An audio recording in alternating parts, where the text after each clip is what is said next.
set now, ready for racing. Racing just is started. We have Sibasi burst the show, quickness at the start.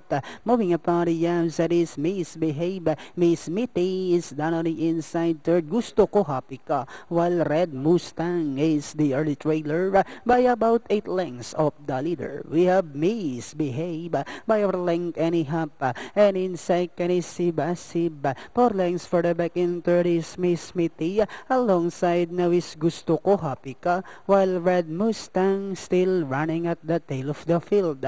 And as they swing down the back, we have Misbehave by only a length. Moving up now on the outside is Gusto ko happy ka to grab the lead. We have Gusto ko happy ka now takes command by the length and a half.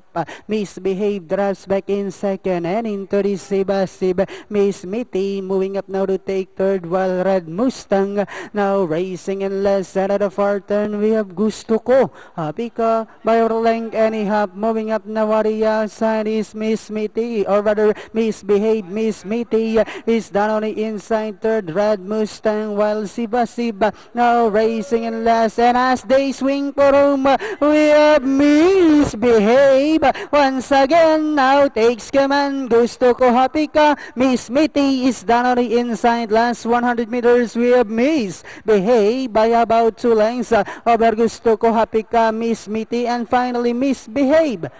Then comes Miss Mitty, Gusto ko happy ka, Red Mustang, and Sibasib.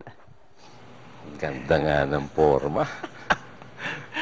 May dahilan, 13 na lang bibigay na siya. 2 piso na lang.